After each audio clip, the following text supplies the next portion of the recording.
You are listening to the Curtis King Podcast.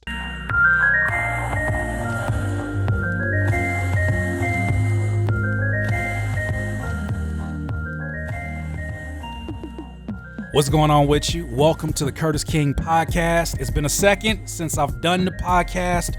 A lot has happened in my career, in my life. I believe the last time that, I talked to you guys, we were either doing an interview or we were doing really the transitional period that it took to get from Redlands, California to San Diego. And making that transition was full of a lot of life changes. Obviously, the birth of my son, my wife, and all these different things that have happened. And so I've been living life. I just really been taking the time to enjoy life and understand what that actually means. I think that the majority of my career as a rapper, music producer, has been focused on how do I improve myself from a performance standpoint. And it's been all about peak performance. I mean, look at the people that I go to are kind of like as pseudo mentors, from the Tony Robbins to the Gary V's to the Les Browns and anybody else that comes to mind.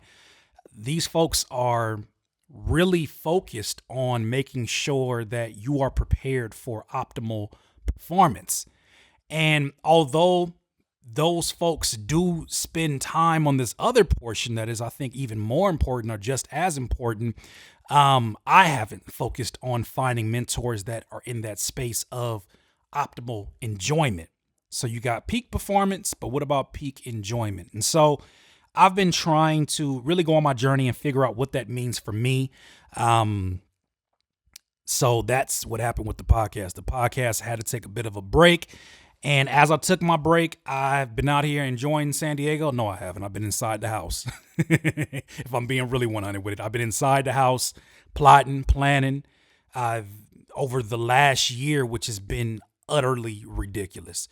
The last year, let me kind of break down some of the things that have happened in the last year. Besides moving into our spot here in, I guess, before the year started in December and really getting comfortable in January, getting used to new surroundings can already be a bit overwhelming. Getting used to your neighborhood and your neighbors, and it's not a whole lot of folks out here that look like me. So just getting used to that aspect of it and getting myself back in a nice physical place where I can start to work out more. That was important. And that is just on the personal end, right? Parenthood is always going to be a learning experience, just as marriage is a learning experience. And so through all those personal things that have been going on that are already dramatic changes, where I was at before, the career, oh my gosh. I think this year, not only have I gone off of YouTube, onto YouTube again, Curtis King TV, all the stuff that's happened, shutting down the beat store, shutting down the courses, bringing back the courses. And it's been so much. And that's just a micro of all the things that have gone on. And it sent me through a few different loops. And I think that, when you're going and you're set ablaze, it's not much people can tell you. And I have the issue or the characteristic of my character in that when I'm ready to start something fresh, I'm also simultaneously ready to burn everything down that has come before. So starting from scratch, literally for me means, I guess, scratching a match and then burning down everything that was before it so that we can have sort of a clean playing field to work around with. And so I've done that, and I've been lucky to do that, and my success rate has been pretty good. Not so much this year with burning things down. And I think that instead of looking at that as something to be, I guess, scared of or anxious about, what I should have been looking at it is an opportunity. What I should have been looking at it is an opportunity for growth and to learn something about myself and see sort of how I can switch directions and understand, well, what is it about my personality that has led me to operating things in that manner. And so I did a lot of soul searching over the last few years, or last year, I should say, in the last few months, really, if I hone down on it. And been doing a lot of reading and really trying to figure out, look, what is it about your personality that is drawing you to destruction? What is it about, what you've been through, or what is it about your mentality that says, we have to be able to burn it down? I think it really comes down to an ugly 3-letter word called ego. I think ego convinces you that no matter how fast you're going, no matter how destructive you could be, you're going to be all right no matter what, because you've already been all right. You've already gone through some terrible things. Life has already presented you, a deck of cards that you had to figure out how to do something with, and you pulled out some miracles. But that can go from, oh my God, I'm so lucky that I got through that, to, I wonder what would happen if I did this, right? I've had, God bless my wife and my brother Epic have walked me off the ledge in deleting all my social media. When I read a book that's back there called Digital Minimalism, I was ready to not only be off of social media because of just the anxiety of seeing everybody else's issues, the anxiety of, looking and spending just utter disrespect of time, wasting, watching literally other people's lives pass by, and not even their lives, but the highlights of their lives. And sitting there and thinking to yourself, like, is this really what life is all about? You know what I mean? Like, you got to understand, for me, for somebody that has multiple businesses, are there things that keep me busy? Absolutely. But you're not busy every second of the day. If I was busy every second of the day and trying to stack to do things to do within my day, like I tried to when I was in my 20s, I'd be dead.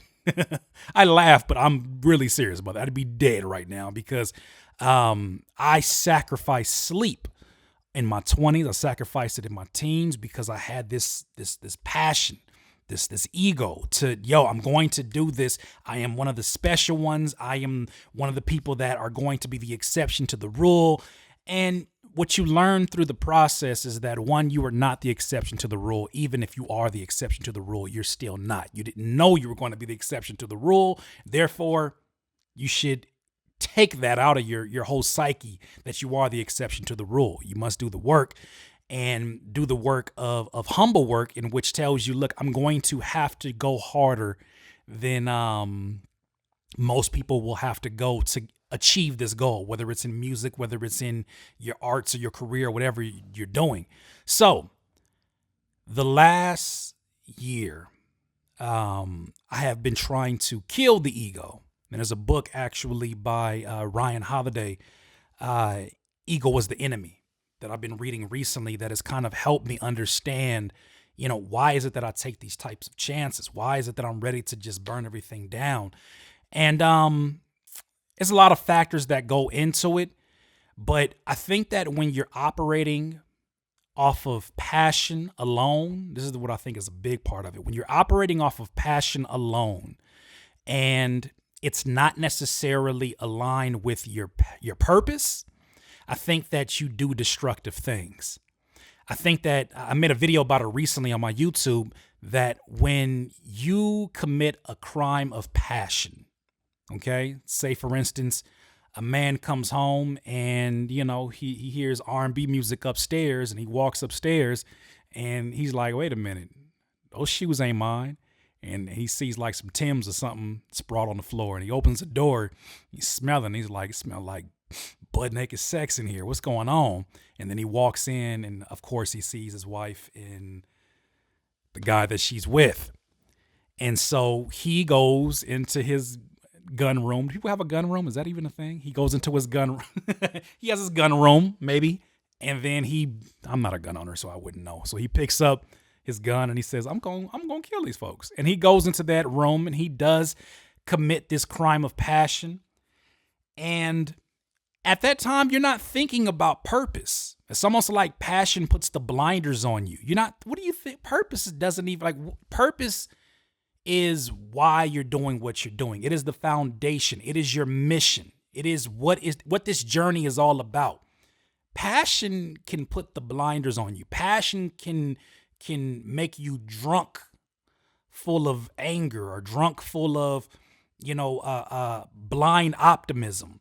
And I think that although my passions of crime, or my crimes of passion, have not been killing nobody, thank God, I think it has been killing aspects of my business. I think it has been blind optimism that made me feel like I can do anything.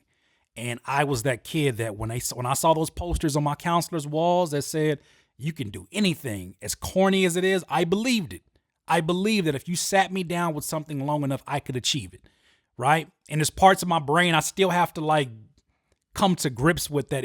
That's not your journey. Like, I think last year I had it in my mind, I'm going to dunk before I'm 40 on a 10-foot rim. Why? That never came into question, but purpose makes you ask why. Passion makes you say, why not?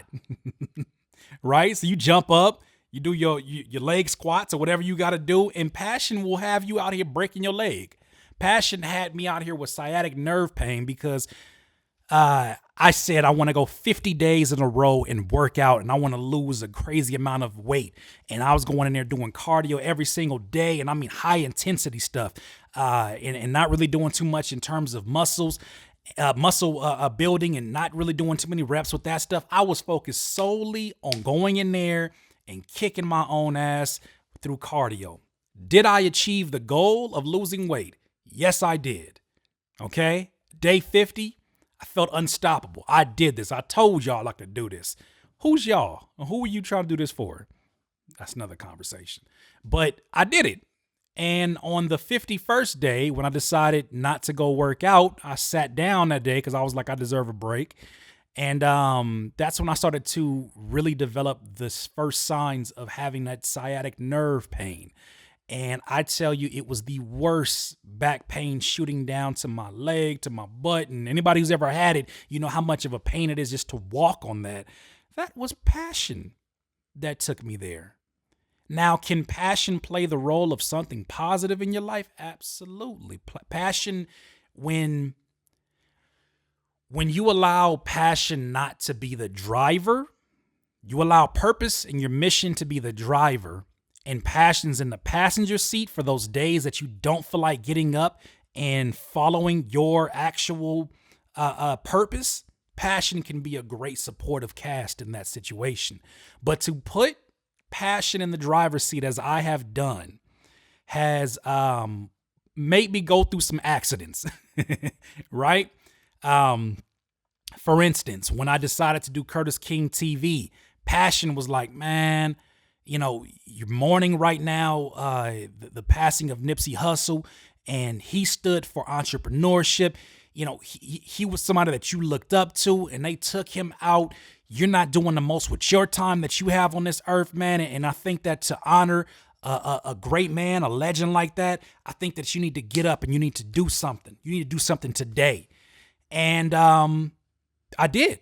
And after I had a conversation with a buddy of mine that kind of felt the same way about the impact of Nipsey Hussle's passing, my homie Epic, we talked to each other, and I think we pumped each other up. Like, yo, we need to do something now that has longevity.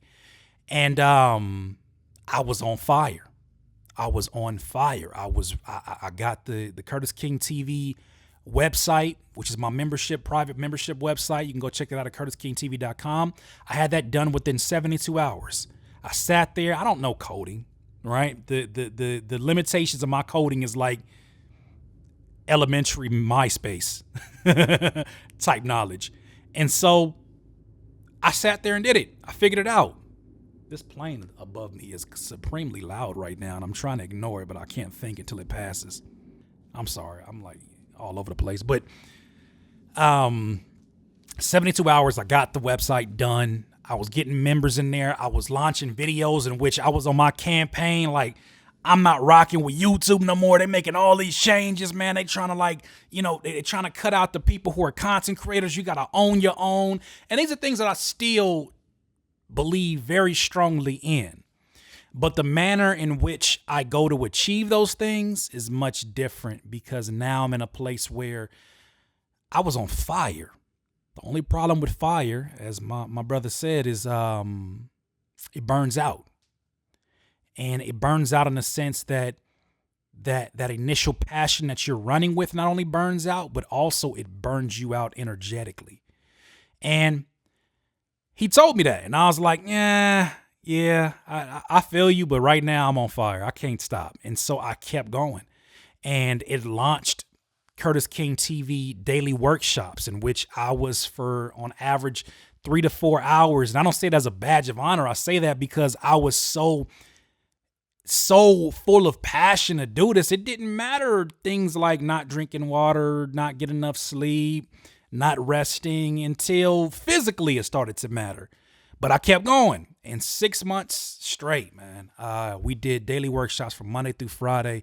And I learned so much about the community of artists and music producers that I've been talking to for years through my YouTube videos. I learned so much about them. I met some amazing, kind, hardworking, talented individuals, and I'm forever grateful for that. And, that experience alone, changed me, and I'm grateful for it.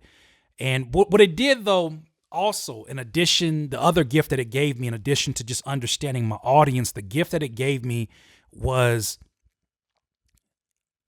reconnecting with my purpose. Because I think I lost along the way what my purpose was. I think that I got pulled in many different directions because passion was like, yo, go over here. Yo, you're an entrepreneur. Ego says things like, this is your title. Own that title. You work with this person. You need to do. That's all ego talking. It's ego and passion. And it's funny how, those two kind of align with each other. But I kept going. I think we did about 330 plus hours of workshops. And there was just a day where I looked at my wife and I was like, I can't do it no more. I can't do it. No, I cannot do it anymore. Somewhere along the line of answering questions and being the mentor and being the teacher and, kind of getting all these different personalities and things that have happened in there. Like, I learned more so about why it is that you started all of this. Right? Because nobody comes into here and picks up a laptop, picks up a keyboard, picks up a microphone and says, yes, I'm going to do this, and then mentor thousands and thousands of other people out here. I'm going to create my own membership-based website. All of these things were not in my mind. I'm going to have this YouTube channel. I wasn't even thinking about YouTube. YouTube wasn't even something. I wasn't a YouTuber. What? I'm a rapper, son. Like, I'm a producer. None of this, and even the titles didn't matter. Right? Because even the beat maker versus producer thing is a whole shitstorm in itself. I just wanted to make music. I wanted to give the same feelings to somebody else who was going through some shit that Sade, Erykah Badu, and Jill Scott gave me when I was going through shit. And that was the initial thing. I want to help people through music. I want to serve people through music. I want to be able to help them if they're having a bad day or be the soundtrack to their triumphant comeback. I love that. And along the way, because I happen to be good at other things, I say good, not, stroking my own ego, but I say good like above average. As a teacher, as a mentor, and I just happened to step up in a industry where a lot of folks at the time weren't looking to give the kind of advice that I was given, and so that led me down another path in which I felt like, yo, this is my purpose. This has to be my purpose. But what we got to do, and what I'm doing now, is instead of questioning the purpose as it is, question how you got to that purpose to begin with. Because if it was inspired by anger, if it was inspired by desperation, if it was inspired by anything that is not you doing deliberation and thinking to yourself, this is what I actually want to do, it's going to be short lived.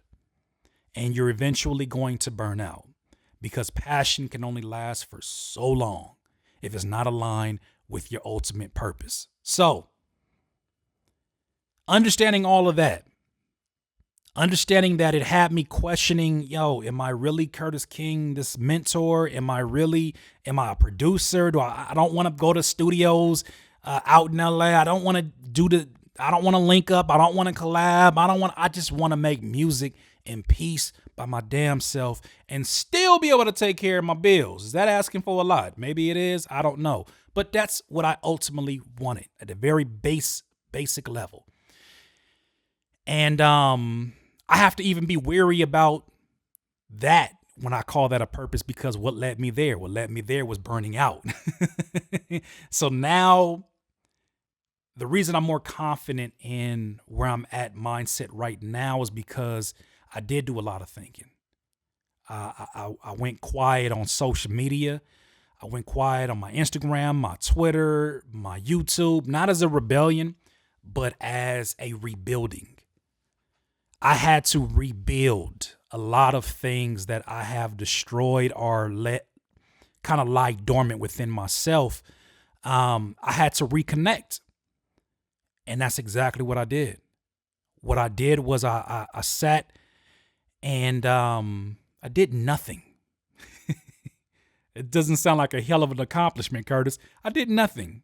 And that was an accomplishment for me because I have always had a mind that it's something else I got to do. If I'm not doing something, somebody else. What about the competition? What did Gary Vee say? What Grant Cardone would be? He would be on my head right now. What would Dr. Dre say? I've always had these in my brain, and it's like that same 17-year-old that was like, yeah, is still trying to rage inside this 30-year-old body, and the body's like, we're going to have to sit here and think about this. And so I did. And it was terrifying to sit in silence and do nothing. Mind you, I was spending time with my son and my wife. I was like, you know what? You've been supporting me so much, baby. Like, please do your makeup and nails and don't even worry about the little one. I'm going to take care of him and I got this.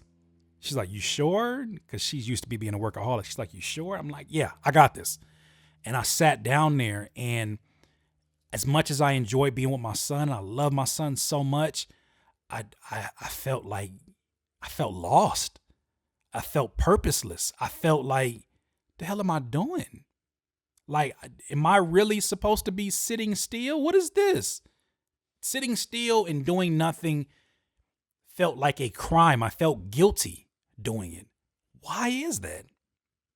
And why is it that I never asked the question, what's wrong with doing nothing? Right? And obviously, I'm not talking about doing nothing and being irresponsible with your responsibilities. I'm not telling you to just not go to work and do nothing today and just deliberate, right? You have things you got to take care of. I had things I had to take care of. I still had courses I had to release. I still had a community that, although I wasn't doing daily workshops, I had to deliver content to it because I promised and I keep my word with that, right? I wasn't completely away from social media because I still had to promote the show that I did when I came back and finally did my first rap show in 2 years. So I still had to honor my responsibilities and my commitments, but I had to have an opportunity to sit there and say, why do you feel guilty? And the one thing that there are two things that I concluded. The two things that I concluded from my time of silence, where I when I wasn't watching my son, I would wake up 6 o'clock, 7 o'clock in the morning, and not because that's what billionaires do. This is not a meme. This is just what I had to do because that's the only time that it's quiet within the household. Because my son, he'd be wilding out. I love him to death though. He'd be wilding out. So I took advantage of that and I went out and took walks. And in those walks, I really felt like I started to understand why I felt so guilty doing nothing. And it's because one thing, once again, ego and the blindness of passion. And so I walked and I said, you know what? I do not allow you to feel guilty. Walk. Because your rest and your recuperation from whatever injuries that may have been afflicted because of your blind passion, we need to recuperate that. We need to give it time to heal. And because you can't really measure injuries of the brain the same way that you can of a wrist, like if I break my wrist and I have it in a cast and I take the cast off and I'm like, are we good to go? You can't do that with the brain. So it's probably better that we treat the brain with more care, treat the mind with more care. So I took walks. I walked around here. I walked and walked and walked and walked. And in my mind, I was like, you know what? I cannot stop thinking. If I stop thinking, I'm going to walk into the middle of the street and get hit. But I can unload these thoughts that I no longer care for. I can unload them and imagine, as I'm closing my eyes and walking, imagine unloading these thoughts into the street. Imagine that all these thoughts are just leaving my brain and getting outside of my head, because I am an overthinker. Obviously, that's probably why we're going to have a great podcast here. But I unloaded these thoughts out of my head, and it felt like bliss because it didn't have to be anything, right? I didn't share it on social media, and that felt heavenly because it didn't have to be for the sake of accountability. It's because I needed it. It was because that walk brought me peace. And I kept walking every single day. I kept walking. I'm still walking every single morning. I have different paths I go down. And for the first few days, I had music going. But then I felt like you kind of cheating this. Because this is sort of like what one of my members in Curtis King TV calls moving meditation. And I was like, you know what? No more music. And so literally I would just walk these streets. No headphones, 6 o'clock sometimes in the morning, 7 o'clock. I wasn't really too worried about the time because I've been so disciplined in everything that I do. I was like, let's just chill. And so I started walking. Not only did I start walking, but I came home after walking and I started journaling. Right? I started writing down all these thoughts that float around in my head and having it to not make sense for anybody else except for me. I'm not writing for anybody else. I'm writing for me. I'm not writing so that I can keep a journal and I can be the consummate entrepreneur. I am doing it because my mind needs it. Your man's needs that. And so that's what I did. So then I was like, what else is missing? And there's a book called Stillness is the Key that reminded me of the necessity of having a hobby outside of music. I've been so obsessed with music and working that I forgot the joy of the peace and the joy of putting together a puzzle. What do you do when an engine overheats? Do you continue to pump it and drive it? No, you sit it still. And you let the fumes and the all of the stuff, you let that thing chill for a second. Because if you keep pushing it, you're going to damage your engine forever. Now, thinking of that in the context of the mind, do I really want to damage my brain, my mind, my thoughts forever? Maybe I should take a second because I've been overheating. And passion, that fire has been burning for a long time. But if I plan to be here another 20, 30 years, I think it's important that not only I identify other things that take me away, because it's not about having a getaway. You don't want to have hobbies because it's like, this is how I got to get away. It's not about getting away because then it becomes its own vice. Now you're not handling your responsibilities because you got to do a puzzle. It's not about that. It's about sucking at something, being terrible, right? I'm always so focused on being such a great producer, great art. In this, I don't have to be anything. I even took up drawing again because I don't have to be great in that. But if I allow my mind to do other activities, if I, and this is a huge part, allow my body to be consumed in physical activity that makes me sweat, that makes me work in a way that my work doesn't work it, I'm going to find so much of a balance and peace in my life when I do decide to go back to work. And let me tell you, all of that worked. That was the greatest thing that I could have done for myself as a human being, was to give myself peace, to give myself those walks, give my brain a place to dump its thoughts, whether it's the streets or my journal, and to pick up a hobby that challenges me mentally, challenges me physically. Like I like to go bowling sometimes. And it's not about who I have to be. Because at the end of the day, the only thing that brings me a wholeness is to feel whole. And all of these things add to that wholeness. So I'm hoping that as I sort of kind of go through my own mindset, because I think the next podcast we're going to talk about sort of when I started to go through my mind, should I have a career change, right? Because I'm 34, I'm about to be 35. We're not going to talk about that today because that'll be a whole nother hour-long podcast. But I hope this brought you peace. I hope this helps you understand that no matter how successful a person is, right? No matter how achieved they may be, no matter how many rewards they get, we all come to the same place in life where we question, is this something that I'm passionate about or something that is my purpose? And because your purpose is ever changing, because you are ever changing, it's probably important that you continue to check in with yourself. Thank you for watching. If you're not subscribed to this podcast, please go ahead and subscribe. Share it with somebody that you think could find value in it. Thank you once again for listening and or watching the Curtis King Podcast. Have a good one.